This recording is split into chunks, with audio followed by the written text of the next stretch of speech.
بسم اللہ الرحمن الرحیم۔ السلام علیکم۔ اور ملک الموت آ پہنچا۔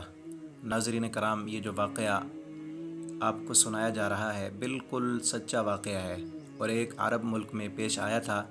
اس واقعے کو تقریباً 10 یا 12 سال گزر گئے ہیں۔ جب یہ واقعہ رونما ہوا تھا تو اس وقت یہ واقعہ مقامی اخبارات اور مجالس میں سنایا جاتا تھا۔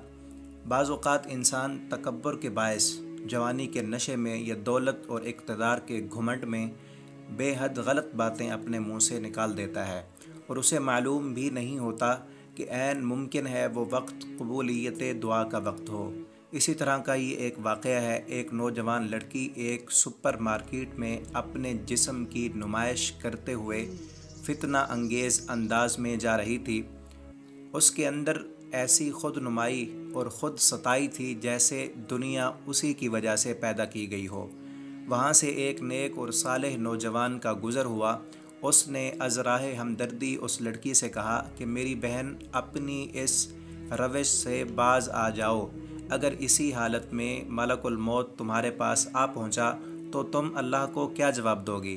اس کے جواب میں وہ مغرور لڑکی کہنے لگی، اگر تم میں یہ جرت ہے تو ابھی اپنا موبائل نکالو اور اپنے رب سے کال ملاؤ کہ وہ ملک الموت کو ابھی بھیج دے۔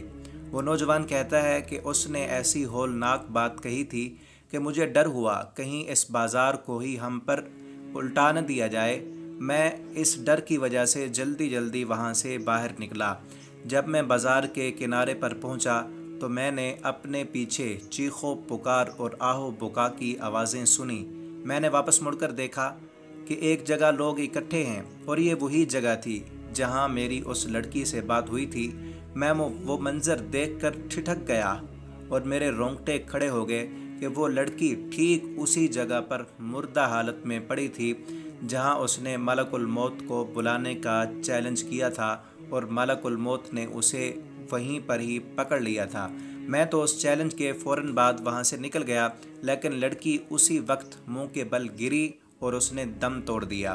ناظرین کرام، ہمیں اس واقعے سے یہ سبق ملتا ہے کہ ہر حال میں ہمیں اللہ سے ڈرتے رہنا چاہیے اور کبھی بھی ایسی بات اپنے منہ سے نہیں نکالنی چاہیے جو اللہ کو ناراض کر دینے والی ہو، اور اللہ سے ہر وقت یہ دعا بھی کرتے رہنا چاہیے کہ اللہ تعالی ہمیں ایمان کی حالت میں موت عطا فرمائیں۔